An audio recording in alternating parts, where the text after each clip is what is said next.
Gosto muito da disciplina de ciência política, é uma disciplina que me identifico muito. Queria fazer alguns comentários gerais, né, sobre as questões metodológicas mesmo da disciplina. Primeiro, assim, é falar um pouco do ambiente virtual, né, que eu elegi para a gente ministrar a disciplina. O ambiente virtual da disciplina é sempre o Google Sala de Aula. Aí eu quero saber de vocês aqui, no chat, pode ser, se vocês estão conseguindo acompanhar direito lá no Google Sala de Aula. Porque o WhatsApp é uma plataforma de apoio. Então, de alguns recados, onde eu coloco algumas coisas, mas o material, o recebimento dos trabalhos, acontece tudo no Google Sala de Aula. Então, eu gostaria, assim, da colaboração de vocês estarem sempre entrando lá. Eu alimento todos os dias a sala, coloco sempre coisas novas, estou colocando a frequência lá. Não coloco no WhatsApp para forçar mesmo um pouco, para que vocês entrem lá no Google Sala de Aula, porque esse é o ambiente virtual adequado para a gente assistir para a gente, enfim, cursar a disciplina, né? O WhatsApp, ele tem a limitação de ser um pouco caótico, né? E as coisas não ficam muito na ordem, organizadas. Então é difícil para mim, para o professor, de uma maneira geral, organizar a disciplina apenas no WhatsApp. Eu vou colocar uma pasta e vou compartilhar, já tem, né, no Google Sala de Aula, mas eu vou compartilhar no WhatsApp, porque às vezes vocês só conseguem acessar pelo WhatsApp. Tem muitos alunos que tem aquele pacote, aqueles dados que às vezes só conseguem ter dados para acessar o WhatsApp, né? Ficam só com acesso limitado para o WhatsApp. Então, eu vou estar sempre colocando algumas coisas no WhatsApp, não tudo, porque senão fica muito caótico, desorganizado. Se por acaso, num dia específico, vocês não têm internet, não consigam, por exemplo, preencher a frequência ou acessar um texto, vocês podem me procurar. Peraí que o Carlos está entrando aqui. Vocês podem me procurar, dizer, professora, hoje eu não tive acesso à internet. Tem uma outra forma de registrar a frequência? Eu vou ajudar vocês. Vou colocar algumas possibilidades, vou anotar o nome de vocês. Não se preocupem, tá? Eu quero, assim... O semestre passado, eu fui a primeira disciplina dos cursos. Dei logo em março, né? Comecei a dar a disciplina. E sempre, assim, a gente tinha o cuidado de não ir deixando ninguém para trás, né? E tentando levar os alunos que têm dificuldade, especialmente com a internet. Então, tem duas questões aí contra nós. Tem a questão do sinal, que é uma questão estrutural, mas tem uma questão aí econômica, de mesmo conseguir pacote de dados. A universidade tem, e aí eu sei que está acontecendo e tenho reclamado disso. A universidade tem dado pouquíssimo suporte aos alunos, no ponto de vista de auxílios, de trabalhar mesmo a possibilidade que os alunos tenham acesso. É um direito que vocês têm. Vocês estão matriculados, vocês têm direito a cursar com as condições mínimas necessárias. E eu vejo que a universidade tem se esquivado um pouco dessa responsabilidade, né? Então, assim, a gente tenta contornar essas desigualdades. A gente tem essa visão da política um pouco difícil, né? Um pouco associada a qualidades negativas, né? E que a ciência política está tentando desconstruir aos poucos essa imagem, né? Mas é algo que faz parte da nossa cultura política. Então, esse é um processo muito difícil. Né? Nós temos, por exemplo, um sistema eleitoral que obriga as pessoas a votarem. As pessoas são obrigadas a votar. Né? E vejam, nós somos um dos poucos países do mundo cujo voto é obrigatório. Porque, na maioria dos países, as pessoas votam porque elas acreditam que é uma atitude que vai, enfim, provocar algum tipo de mudança e de benefício coletivo. Então, o nosso país é um dos poucos países do mundo cujo voto é obrigatório. A gente é obrigado a votar por quê? Porque se a gente não for lá votar, a gente não consegue entrar, se matricular em algumas instituições de ensino, a gente não consegue entrar em exercício de determinados cargos públicos, a gente precisa estar aqui com a justiça eleitoral, né? Então, as pessoas vão votar por obrigação. Né? A última pesquisa que foi feita perguntava a alguns eleitores se o voto não fosse obrigatório, se eles iriam votar. Então, apenas 30% do eleitorado disse que votaria por livre e espontânea vontade. Isso é um dado muito difícil na cultura, que diz muito sobre a gente, né? Sobre a nossa relação com o Estado.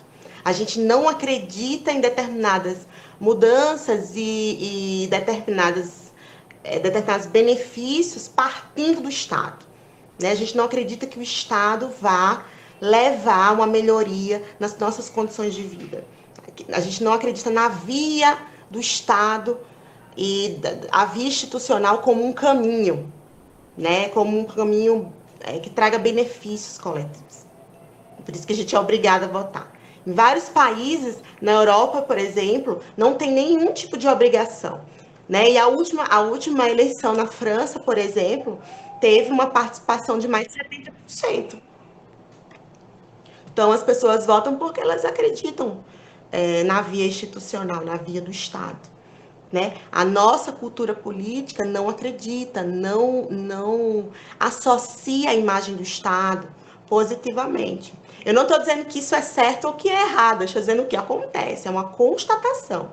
Né? Nós não temos uma boa relação com a política e com o Estado. Né? Eu lembro que certa vez eu era aluna de graduação, eu fui aluna de graduação no governo de Fernando Henrique Cardoso, né? E eu estudei na UFRN, em Natal, Rio Grande do Norte, e eu lembro que o ministro da Educação estava em Natal para dar uma espécie de condecoração a uma escola de ensino fundamental. E aí nós, da universidade, era assim, vamos lá mostrar para esse ministro da Educação, para não privatizar a universidade, fora FHC, aquele negócio todo, né? Movimento estudantil. E aí nós pegamos fretamos um ônibus e fomos lá enfrentar o ministro.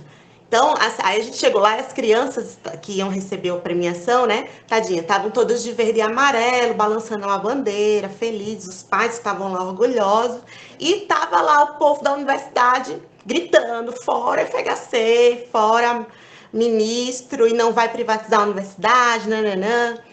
E eu lembro que uma mãe olhou assim para mim, ela olhou e falou assim, vocês aprendem a estudar dessa forma? É para isso que a universidade serve? Né? E ela me olhou com tanta raiva. Né? Vocês são um bando de baderneiros. Né? Ela me olhou de uma forma tão raivosa, sabe? Com tanta hostilidade, que eu fiquei pensando, fiquei meio sem reação, falei algumas coisas, tipo assim, tô lutando pelo futuro do seu filho. Para ela não fez diferença nenhuma que eu falei.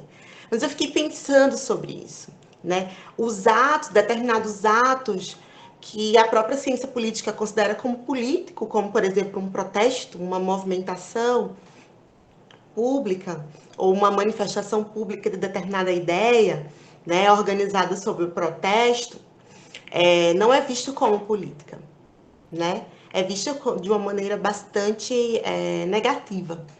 Né, qualquer tipo de ato, né, político que não seja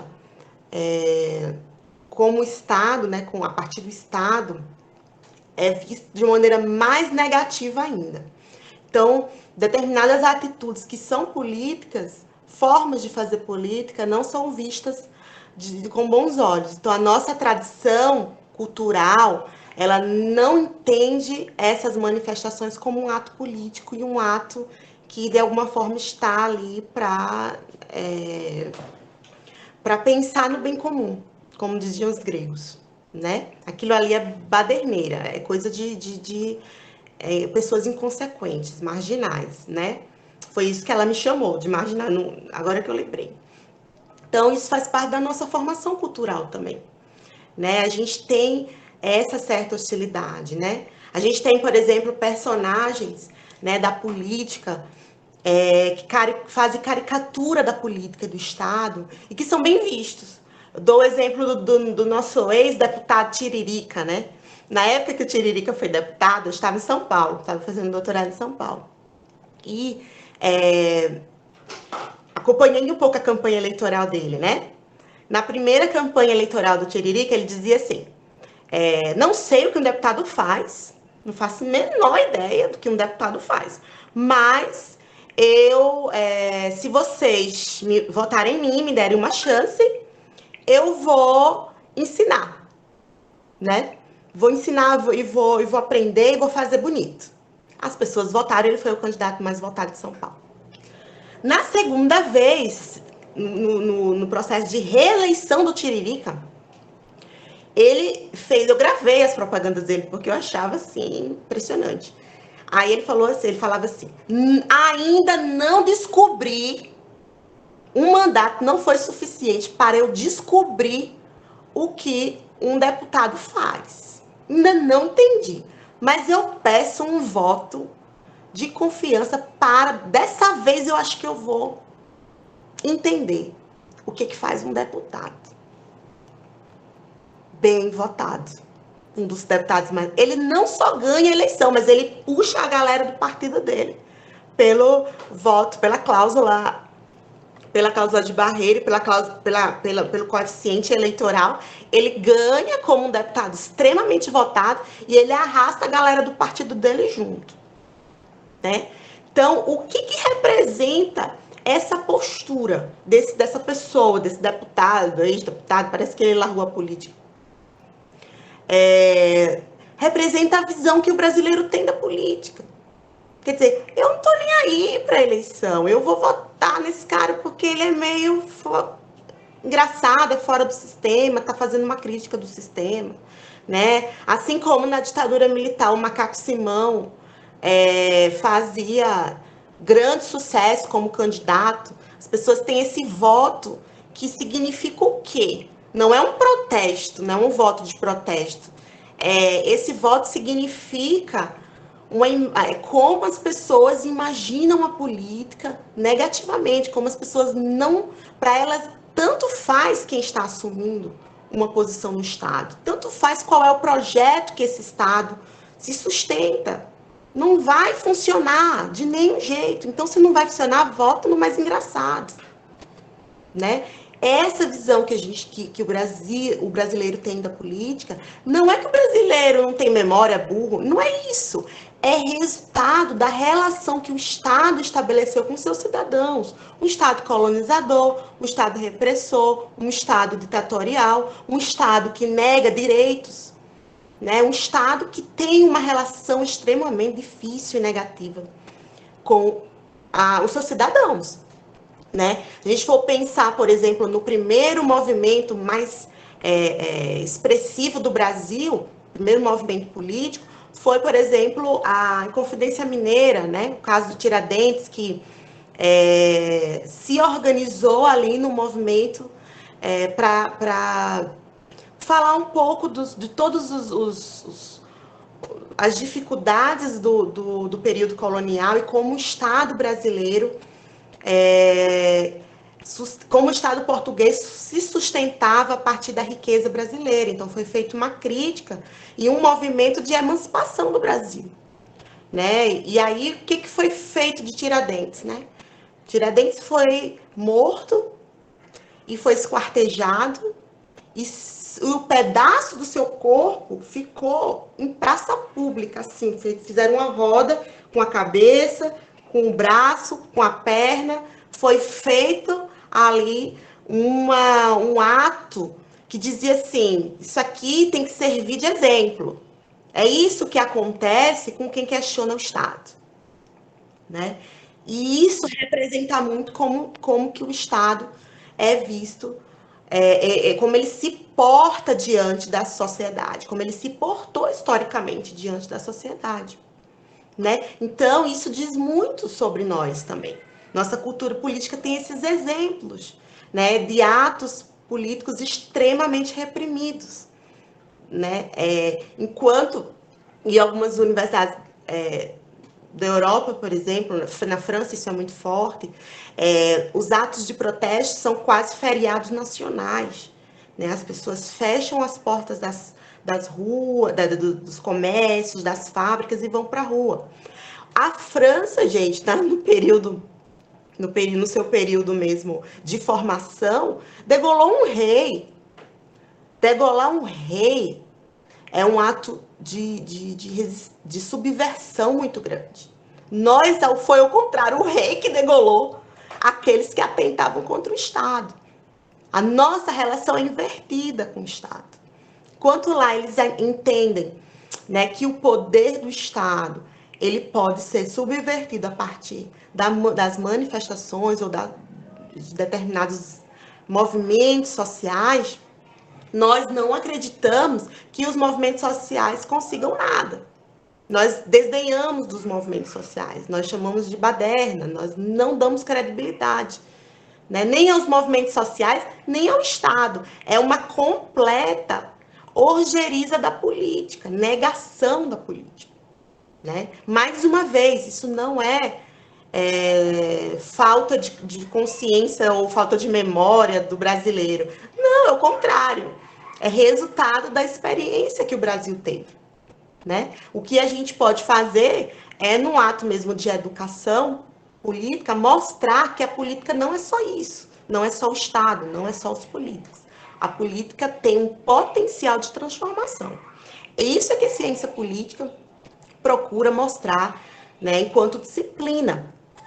Mas é um processo muito difícil, né? No nosso sistema eleitoral, por exemplo, no nosso sistema partidário, os partidos eles são ignorados. Muitos partidos são ignorados pelo próprio eleitor. Por exemplo, se eu perguntar para alguém aqui qual é o partido do último deputado, candidato a deputado que você votou, qual é o partido dele? Quantas pessoas vão saber?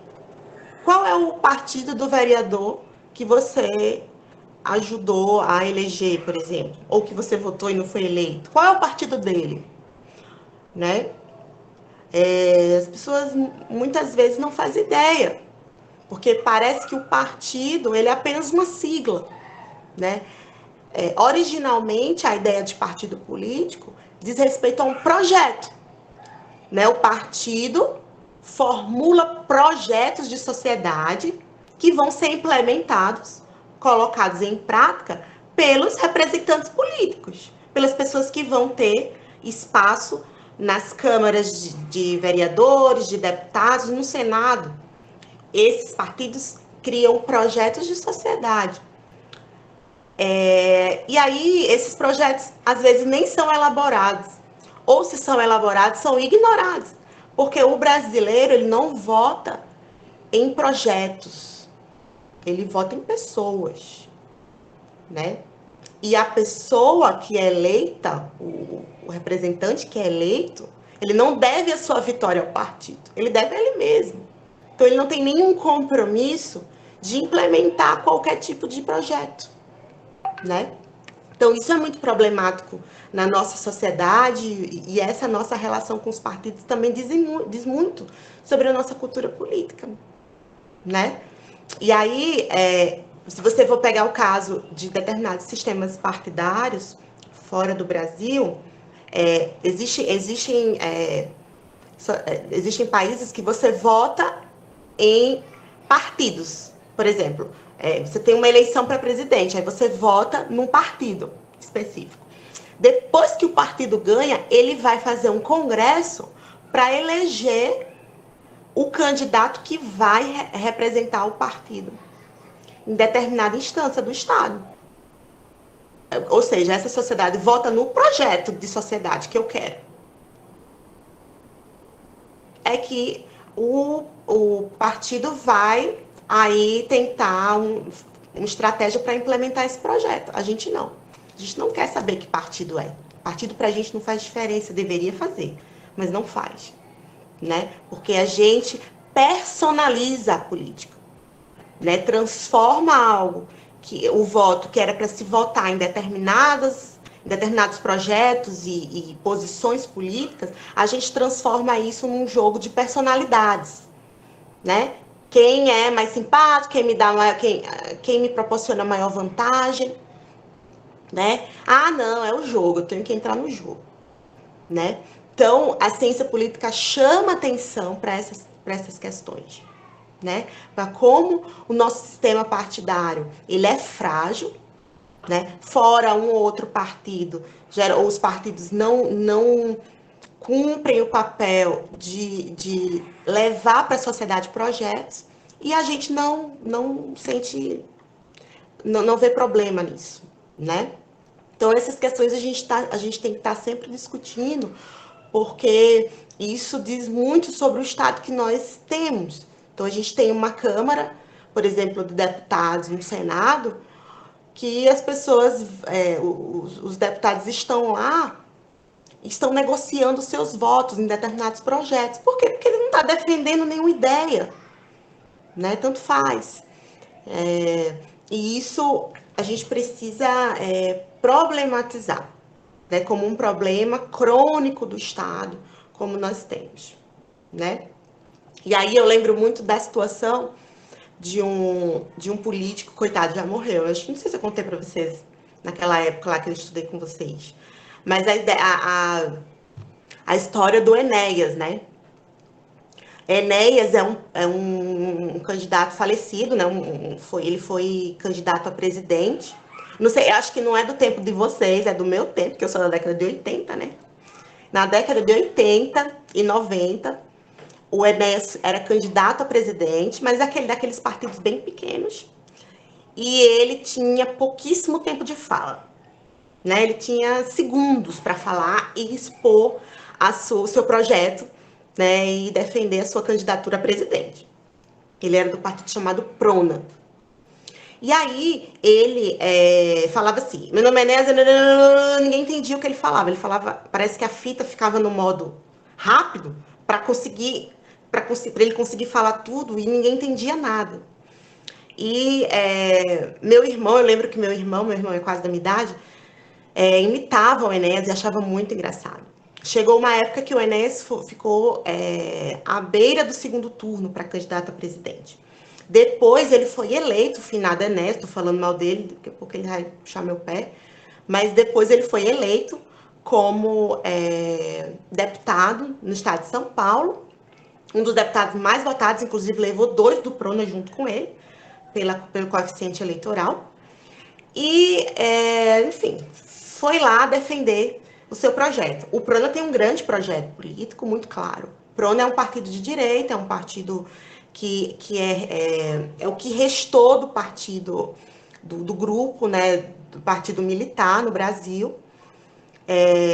Todas as ideologias mesmo da ditadura militar ficam concentradas no Prona, porque o Prona foi o grupo, né, que sobra ali daquele processo depois da redemocratização.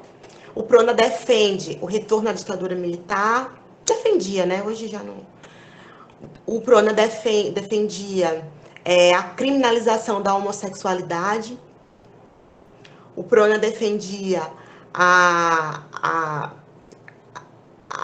o pagamento de homens e mulheres desigual, mesmo os homens e mulheres que realizavam a mesma função. Enfim, tinha uma pauta política extremamente problemática, reacionária, quase beirando a fascismo, né? Mas foi um deputado bem votado. Ou seja, ele não fez nada porque ele estava numa Câmara de Vereadores. Talvez se ele tivesse sido eleito presidente, a coisa tinha ficado feia para o nosso lado, né?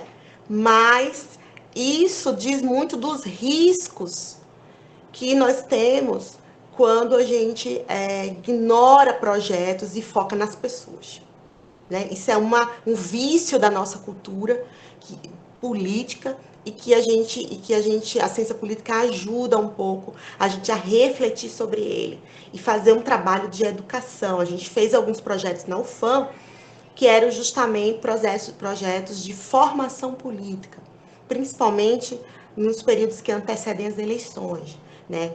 Tentar falar um pouco da importância mesmo de se constituir um Estado confiável, né? Mas isso vai depender da seleção dos próprios eleitores.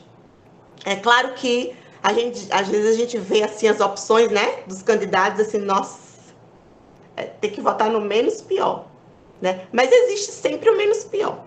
E a gente tem que problematizar esses projetos, né, que estão aí em disputa, os projetos que estão em disputa nas eleições, né? O ato de votar em si é um dos poucos momentos da nossa história, da nossa vida social, onde nós temos um mínimo de igualdade. Então, eu sou um voto, né? A Solange, que está aqui, é um voto, a Rayana é um voto, a Camila é um voto, a Daiane, o Renner, são votos, independentes da onde a gente seja, né?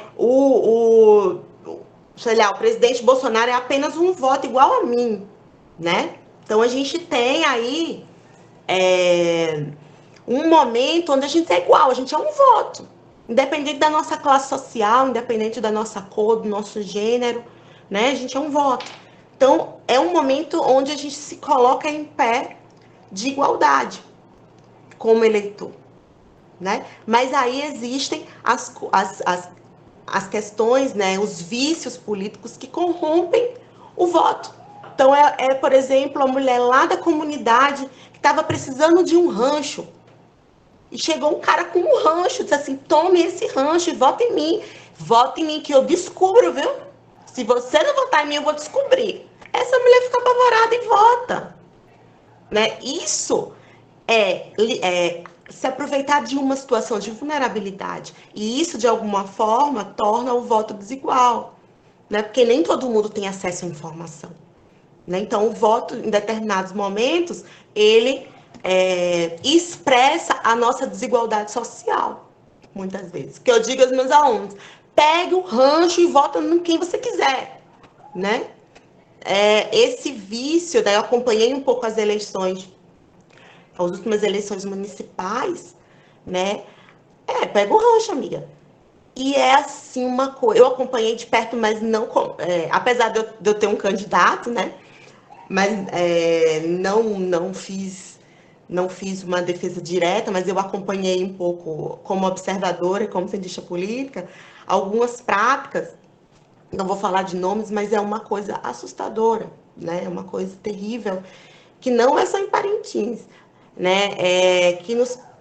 Nas eleições municipais isso é mais dramático, porque as questões locais estão mais próximas da gente. Nas eleições que vocês vão ver o ano que vem, né, a gente tem uma relação mais distante com os candidatos. Né? Nas eleições municipais, não. É o nosso vizinho, a pessoa que vai dar um cargo para o meu tio, né? Uma pessoa que vai me dar uma posição, uma oportunidade. Quer dizer, as pessoas em que a gente vai votar estão no nosso cotidiano. Né? Nas eleições nacionais, são pessoas que estão mais distantes da gente.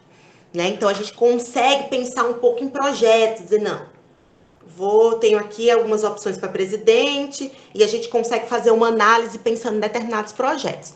Nas eleições municipais, a gente foca em questões locais e individualistas, né? A gente tende a isso. Né? A gente nem quer saber. Não, o vereador é meu amigo, eu vou votar nele, não quer saber que projeto ele está defendendo, não. Faço a menor ideia. Né? Então, e aí a gente fica, pessoal, vamos votar em projetos, a gente fica meio que nadando contra a corrente, mas é isso que a ciência faz muitas vezes, né? A gente tem que fazer o nosso papel educativo também. Então, essas visões da política, né, sempre associadas a essa carga negativa, individualista, ela é comum, mas a gente precisa voltar para os gregos para entender que a política não é só isso. Os gregos pensavam uma política diferente, né? Como a Marilena Chauí coloca. Então, a invenção da política para a Marilena Chauí ela é resultado da própria formação da filosofia. Né? Ela vem como resultado da filosofia. Por quê? Porque os gregos, antes da constituição das polis, das cidades-estado, eles viviam sobre monarquias. E aí essas monarquias tinham as mesmas características que a gente conhece. Poder autoritário, muitas vezes o rei acumulava funções econômicas, o rei acumulava, por exemplo, status religioso, né? Era o líder religioso. Então, era um rei que era inquestionável. Como que você vai questionar uma pessoa que representa Deus? Eu, religioso, vou questionar uma pessoa que se coloca como representante divino? Qual é a possibilidade de oposição? Mínima, né?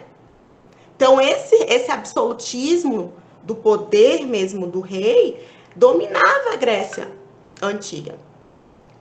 Isso os gregos foram questionando. Com o próprio crescimento das cidades-estado gregas, o rei não conseguia mais controlar, porque os gregos começaram a se apropriar de vários territórios, começaram a constituir um monte de colônia, muitos territórios, e o rei não ia dar conta de gerenciar tudo. Então ele começou a delegar funções, distribuir.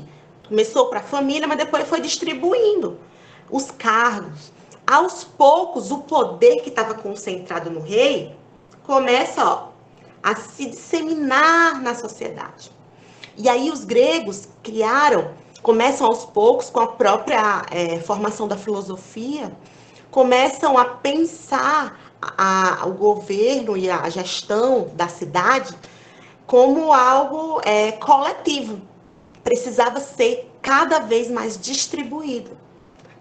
Os cidadãos precisavam assumir responsabilidades pela gestão da coisa pública das cidades. E aí a própria filosofia estimulou isso. A lei, que antes era resultado das posições individuais dos reis, a lei começa a ser vista como resultado de discussões públicas, como resultado de deliberações coletivas. Então, o homem na Grécia Antiga começa a pensar racionalmente, começa a entender que a realidade ela é resultado da construção dos homens. Então, pela primeira vez na história do mundo, a pessoa olha a chuva, olha para o céu e vê uma chuva. Isso é a grande descoberta dos gregos.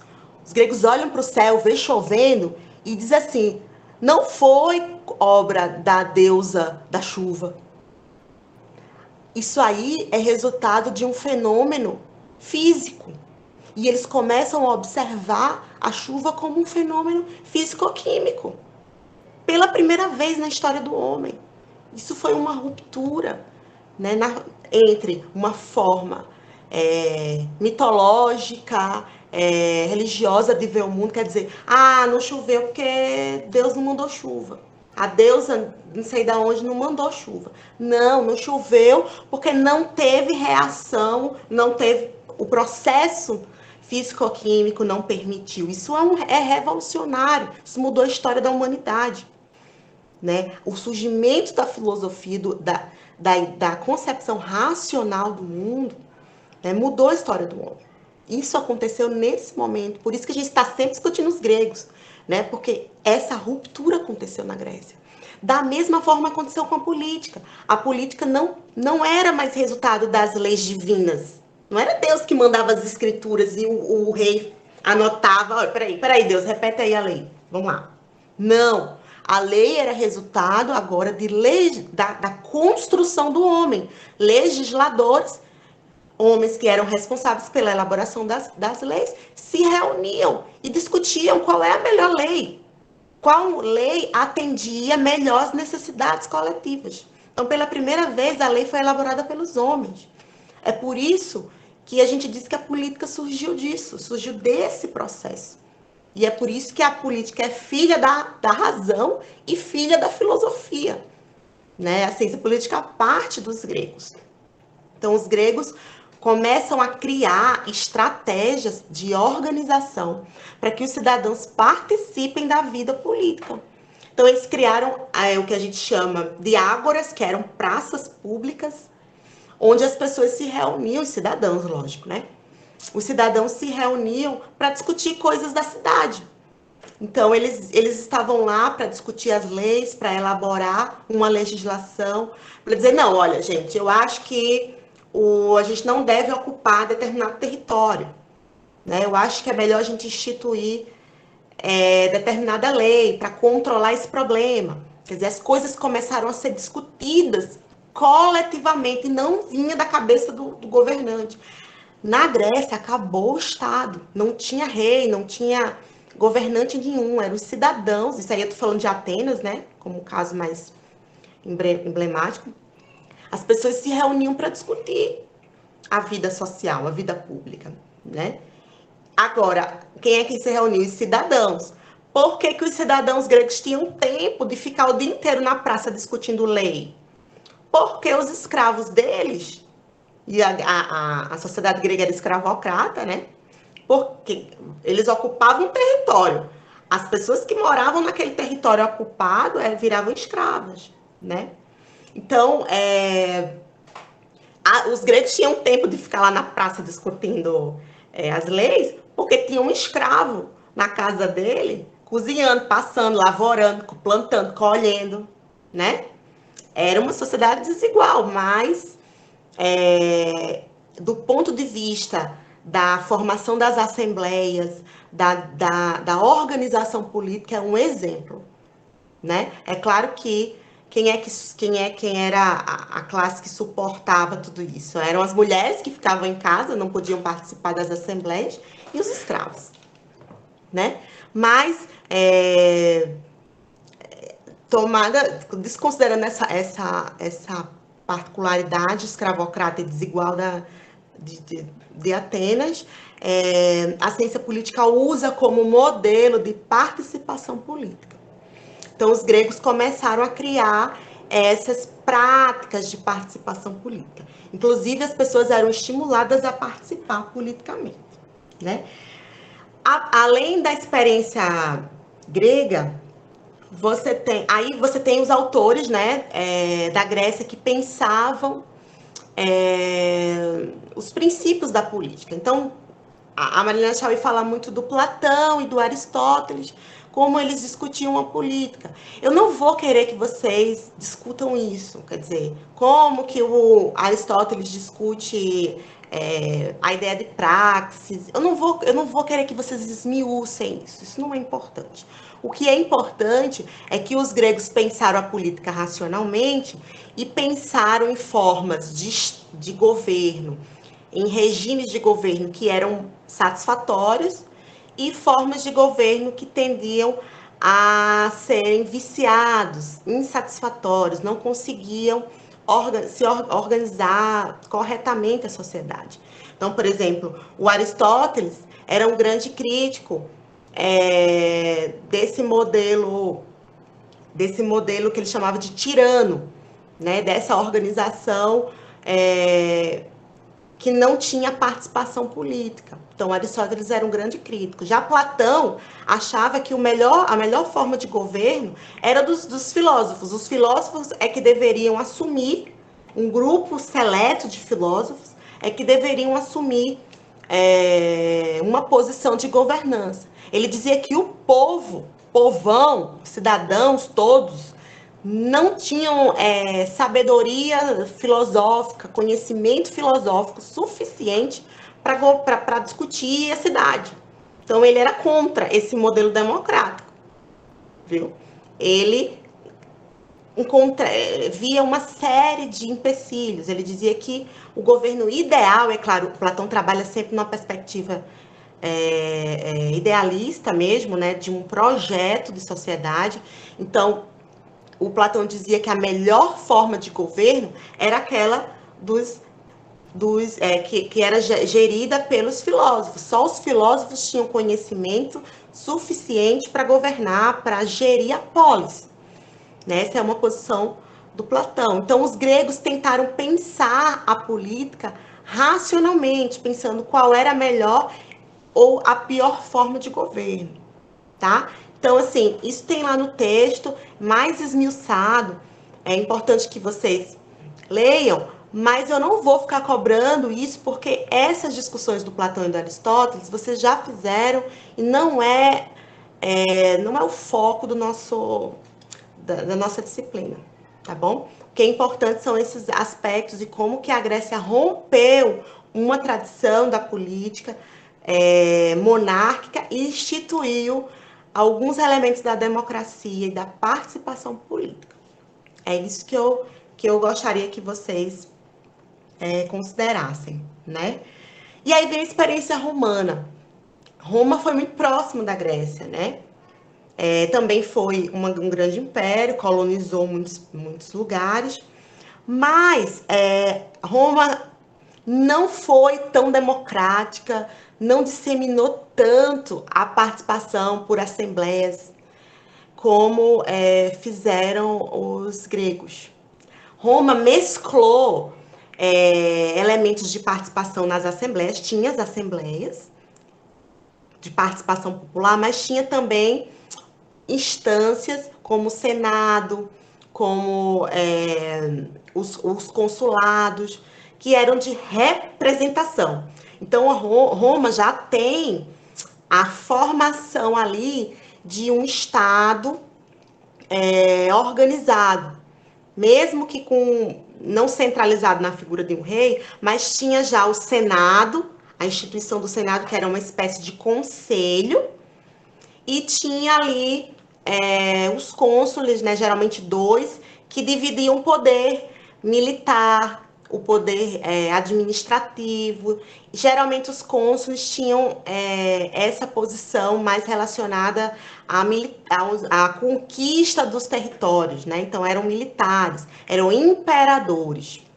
Então Roma tem uma experiência diferente, é mais elitizada, tem uma elite política ali de senadores e de imperadores cônsules, e tinha as assembleias, né, que tinham algum tipo de participação popular, dos plebeus, por exemplo, que era a classe menos favorecida, né, em Roma. Esse modelo romano, nós herdamos muita coisa dele, principalmente a noção de república, a noção de senado, a noção de consulado, a noção de império e algumas noções das assembleias populares, né?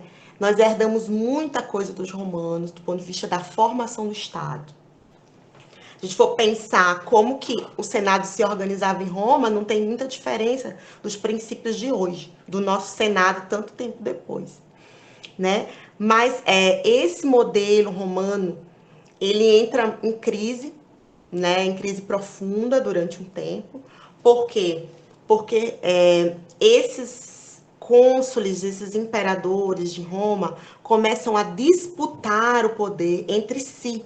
Então você tem uma disputa interna ali pelo poder entre os imperadores, você tem cada vez mais a centralização do poder nessas pessoas, nesses imperadores romanos, e você tem um empobrecimento muito grande da classe trabalhadora ali naquele período, os plebeus. Isso gerava muitas revoltas populares, muitas insatisfações populares. Então você tinha ali um processo de estava fervendo insatisfação. Gente, o cristianismo, se a gente for pensar como politicamente ele se forma nesse cenário de crise do Império Romano. Então, o cristianismo ele nasce dentro de uma perspectiva de um movimento político, né? A ciência política tem a capacidade de analisar, por exemplo, a figura de Jesus como uma figura histórica. Aí eu não estou fazendo uma discussão religiosa.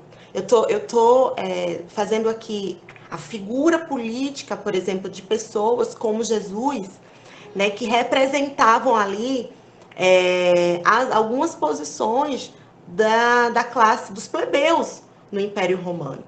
Então, imagina, assim como Jesus, o cristianismo, várias seitas surgiram naquele período. E aí, qual foi o grande poder, vamos dizer assim, subversivo do cristianismo? Né? Foi ventilar a ideia de que as pessoas eram iguais, de que estavam todos no mesmo patamar. Se a pessoa estava dizendo que nós éramos filhos do mesmo Deus, né? Essa religião e essa seita colocava as pessoas no mesmo pé de igualdade. Então, se nós éramos filhos do mesmo Deus, a gente era igual. Isso numa sociedade romana extremamente desigual, onde se pregava, por exemplo, que os homens que trabalhavam manualmente eram uma categoria de humano inferior aos imperadores e à classe abastada. Nesse momento, dizer que a gente era igual era um ato de subversão muito grande. Falar de igualdade nesse período era um ato revolucionário. Então, o cristianismo contribuiu muito para a crise do Império Romano, para questionar o poder do Império Romano nesse período. Porque eu estou falando que porque a seita é uma religião pequena. Depois se torna uma religião, porque começa a se popularizar, a se massificar em Roma. Então, a ciência política vê, por exemplo, a imagem de Jesus como uma figura política importante nesse período, né? Que tomou algumas decisões, né? Que teve uma postura política e foi um preso político também, né? Essa é uma visão da nossa ciência política, né? É claro que tem os desdobramentos religiosos disso, né? Que a gente não vai discutir. Mas a disseminação do cristianismo foi a peça fundamental de crise do Império Romano. E aí, quando você tem a crise do Império Romano, essa estrutura se desfaz, né, dos imperadores, do Senado, se desfaz, o Estado começa a ser questionado. E aí as cidades romanas começam a ser esvaziadas, porque era muita pobreza, né, nos centros urbanos de Roma, e aí as pessoas começam a migrar para o campo. E aí você tem um esvaziamento das cidades e um processo que a gente chama de ruralização. Então começa a se formar pequenos povoados na zona rural, e isso dá origem ao modelo feudal que nós conhecemos, né? Então você tem aí um processo de mudança aí de modo de produção, e isso desestrutura todo o Estado. Então o Estado que era lá dos imperadores e do Senado vai para o campo e o Estado se desfaz e começa a surgir pequenos povoados e pequenos poderes locais, né? Dos feudos, dos senhores feudais, por exemplo. Vocês assistiram Game of Thrones? Eu assisti até o final. É um pouco Game of Thrones, assim, começa a se colocar um monte de poder local, reis, né? Que vão ali dividir o poder que antes estava concentrado nos imperadores, né, romanos. Então, o feudalismo é marcado por esses poderes pequenos dos reinados, dos feudos, ali naquele período. Mas, quem é que unificava esse poder? Como é que se começa a unificar esse poder? Foi justamente a partir da igreja. A igreja começa a acumular poder político naquele período. Então você tinha os reis dos feudos, né, os senhores feudais, e acima deles, como um poder centralizador e unificador, você tinha os bispos e as autoridades da igreja agora já enquanto religião, né, enquanto instituição forte, a Igreja Católica. Se a gente for pensar a política na Idade Média, é marcada por esse poder político da Igreja Católica e da disputa de poder com os senhores feudais. Né? Então, você tinha os pequenos reinos que disputavam poder com a Igreja Católica, e a Igreja Católica gradualmente vai assumindo o controle político. Né? Eu estou falando da Europa, né, de uma maneira geral, no período da Idade Média. Então, você tinha um poder muito centralizador da Igreja. Né? A Igreja ela representava 3 grandes poderes. A Marilena Xavier vai falar no texto. Ele tem o poder político, econômico, porque, não sei se vocês sabem, mas a igreja era uma das maiores proprietárias de terras, eram os suceranos, né? Eram grandes senhores feudais também. A igreja tinha terras, e muitos reinos estavam formados dentro das terras da igreja. Então a igreja tinha muito poder econômico, tinha muito poder religioso, controlava a moralidade, a cultura, né, naquele período, e tinha o poder intelectual.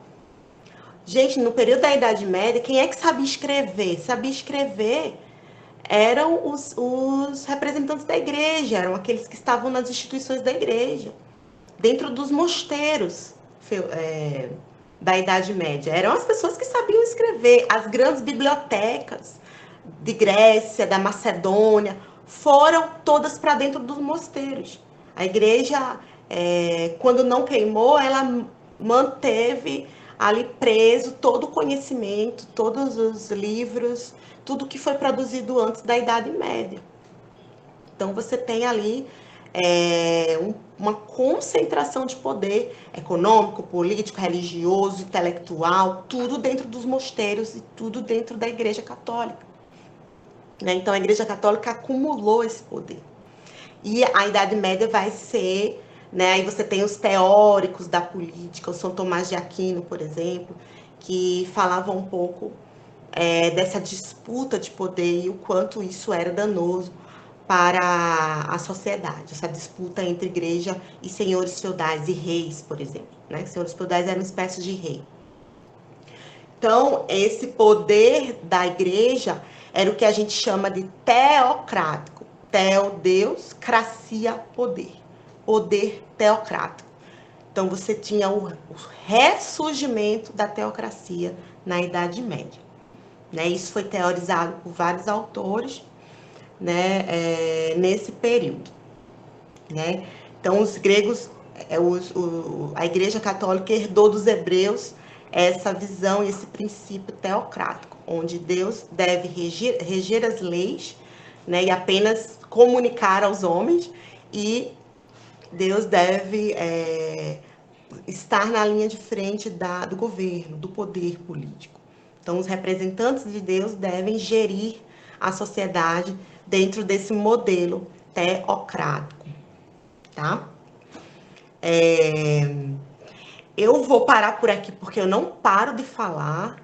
Vocês já devem estar dormindo aí, né?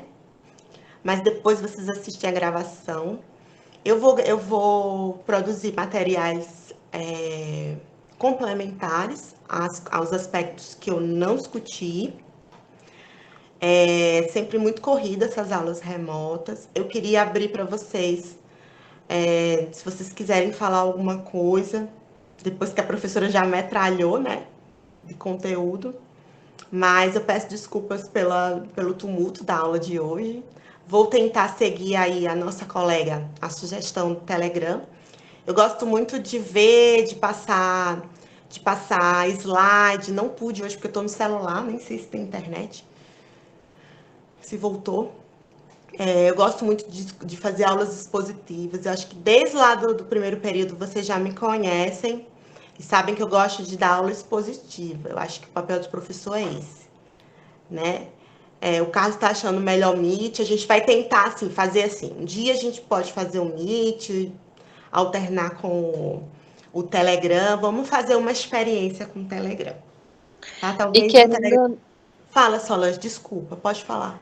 desculpa, professora. E querendo ou Imagina. não, é um assunto que é, tem bastante assunto para a gente discutir, né, professora? Nossa, muita coisa. É uma pena que a gente não tem tempo, a gente não pode se encontrar, mas tem muita coisa para discutir. A gente está só ainda no século XII. A gente precisa chegar ao estado contemporâneo. Muita coisa para discutir, Solange.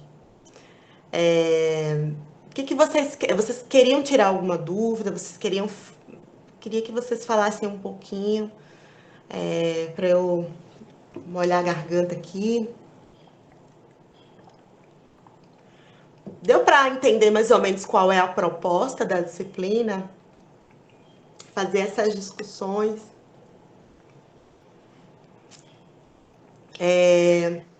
Professora, Diga, no caso, Solange. quando a senhora estava falando, né, por exemplo, da questão de que a gente é pouco se interessa, na verdade, por política, né? E aí fica até difícil depois, quando nós elegemos um candidato, fica até difícil depois de nós cobrarmos, porque a gente está, às vezes, muitas das pessoas, elas votam por votar e depois querem cobrar, mas que razão elas vão ter, né? Como, por exemplo, eu trabalhei na campanha, né? Eu até trabalho na Câmara Municipal agora, né? Aqui em Parintins. E na última campanha eu trabalhei bem ativamente com um vereador, né? Então, assim, a gente ouvia muito das pessoas que elas estavam votando por votar. E, tipo, elas depois diziam assim, terminava uma reunião, esse aí tá contando mentira, esse aí é igual os outros. Então, tipo assim, não gostava de ouvir, tipo, ela não quer mudar por conta de que a cultura já ficou na cabeça de que todos são iguais e vão roubar e assim, e assado. E o próprio candidato que tende a fazer diferente, apresentar algumas propostas, algum tipo de projeto, ele é metralhado. Não quero saber, eu quero saber qual é o benefício que você vai me dar, individual. Quer dizer, mesmo aqueles candidatos que fazem um esforço de criar uma certa relação, mas tem uma certa consciência política e fazem um projeto e querem discutir propostas, eles encontram, as próprias pessoas cobram dele que ele tem uma postura diferente. Então, eles acabam sendo levados a reproduzir essas relações clientelistas, de troca mesmo de voto por benefícios, não só dinheiro, mas benefícios. A gente sabe que em Parintins tem um valor, né? Elege um vereador com tanto. Se você tiver tanto, tem lá um valor fixo. Né? Se você tiver tanto, você consegue eleger uma pessoa. Pode ser qualquer pessoa, qualquer uma. Se você tiver esse valor, você consegue angariar eleitores. Então, mesmo Solange, essas pessoas que tendem a fazer diferente, elas são esmagadas por Sim. um sistema político que obriga a gente a trabalhar com esse movimento clientelista. Por quê? Porque a questão é cultural, ela não é só de uma pessoa que corrompe. Ela é de um sistema cultural, de uma cultura política que faz com que as pessoas associem a eleição a ganhos imediatos. Então, ela não pensa daqui a 4 anos. Ela pensa no agora, eu tô querendo agora. Você tem R$ 50 aí? Então não tem, tchau. Para de ficar me Sim, mandando proposta. professora, verdade.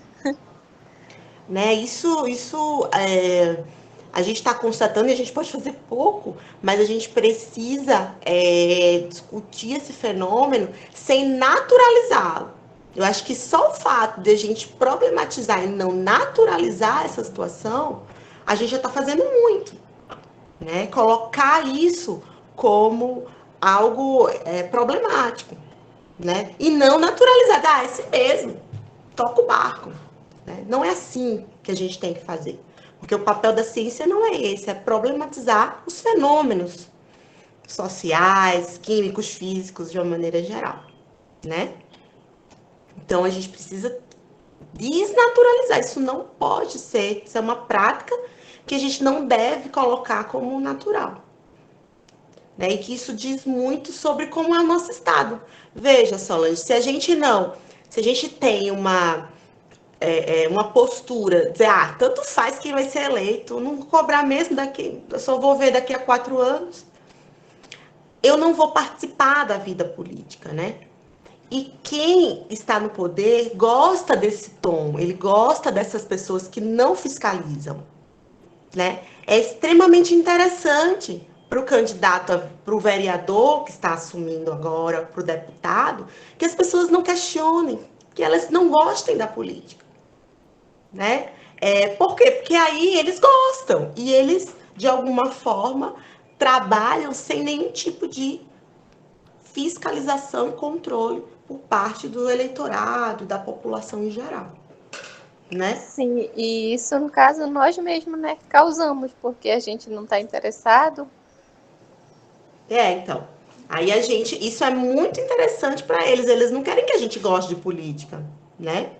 A gente. E aí, o próprio Estado tem instituições de controle, né? Você tem conselhos que fiscalizam a aplicação dos recursos públicos na educação, na saúde, na assistência social, em todos os lugares.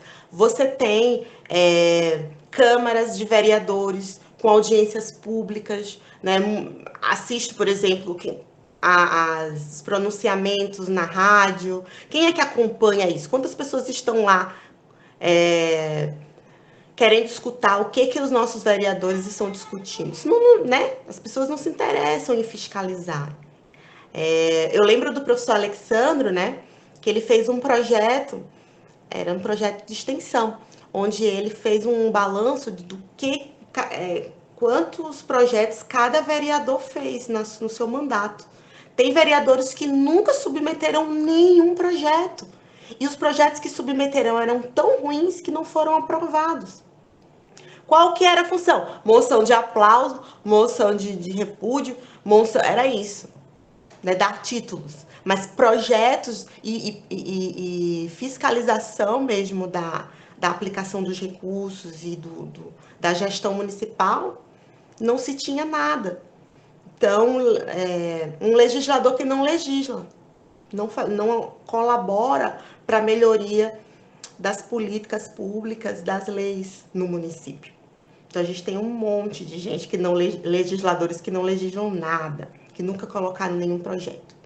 Tô falando da Câmara de Vereadores, mas a gente tem aí, ampliando na Câmara, no Senado, um monte de gente, né? Por que isso é comum? Por que essas pessoas são reeleitas? Porque as pessoas não fiscalizam, porque isso não é importante para elas. Porque a política não é coisa delas, né? A política é coisa dos políticos, não tem nada a ver com isso, né? E aí, a política está na nossa vida 24 horas, mesmo que a gente não goste. Se não fosse a gestão pública, a gente não estaria vacinado hoje, né? Se não fosse recurso público que é distribuído através da política, da gestão, da administração pública. Foi a administração pública que pega lá o 0,00 centavos de imposto e converte isso num prédio público. Pega o dinheiro do imposto e converte isso num lote de vacinas, né? Pega o dinheiro público e converte em bens públicos, em serviços públicos. Isso quem faz é a administração pública. A administração pública, ela é resultado da política, da capacidade de organização, de gestão, de pensar o bem comum, de pensar o público. Sem a administração pública, a gente não tem bens públicos.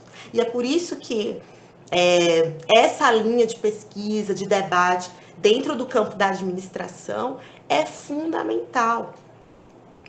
Como por exemplo, os cidadãos podem ajudar a elaborar políticas públicas de educação, de saúde, de assistência social, de habitação, de tudo.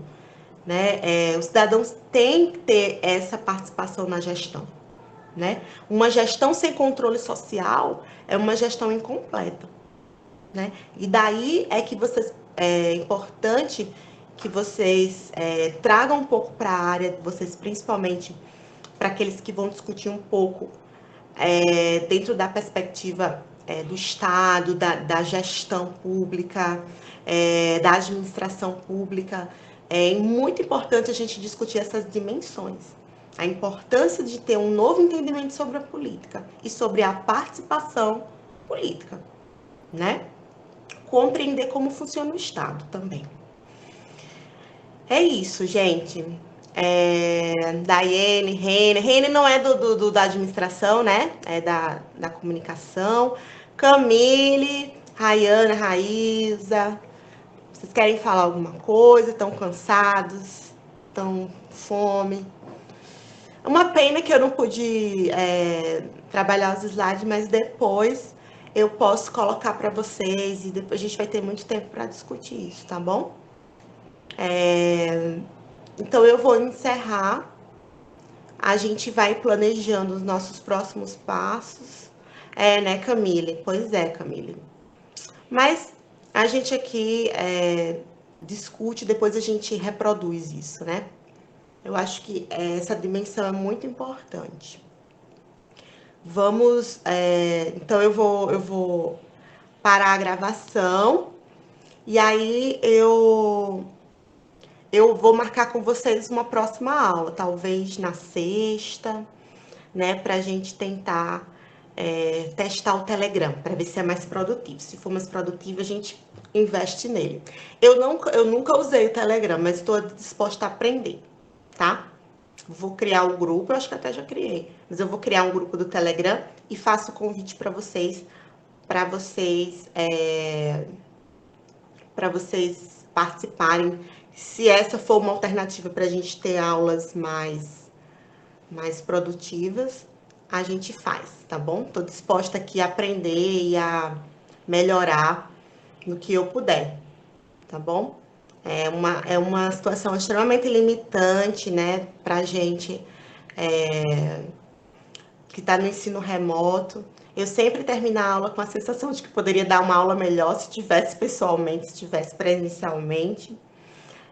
Mas a gente vai se planejar para tentar ser mais produtivo no decorrer da disciplina, tá bom? Qualquer problema que vocês tenham, vocês podem falar comigo, que eu estou sempre à disposição. Nesse período da disciplina, eu vou estar atendendo vocês a hora que vocês conseguirem. Claro, madrugada não, né? Mas pelo menos no horário comercial, a professora está à disposição de vocês para conversar, tá bom?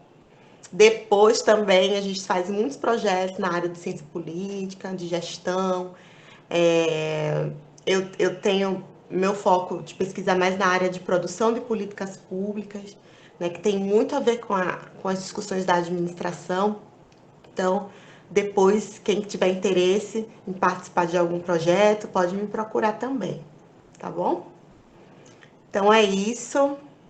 Quero agradecer esses guerreiros, ó. 1, 2, 3, 4, 5, 6, 7. Os 8 que ficaram aqui. E obrigada por prestigiar, por estar me acompanhando aqui. E a gente se vê na próxima tentativa de aula, tá bom? Imagina, o prazer é todo meu. Tô aqui para isso. Então, tchauzinho, gente. Até a próxima. Eu vou tentar gravar tudo agora. Passar a noite inteira baixando para depois eu mandar para vocês amanhã. Um beijinho, tá? Tchau, boa noite.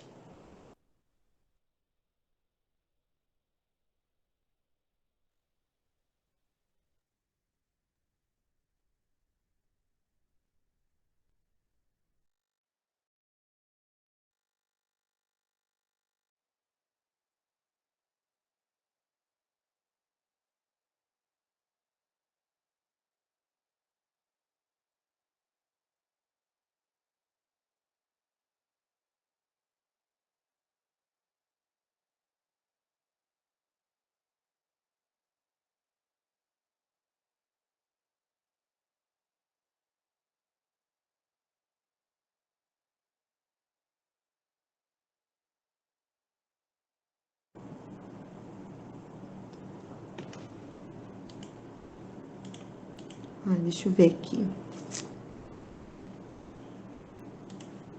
Gente, que loucura essa aula. Vou ver se eu consigo gravar.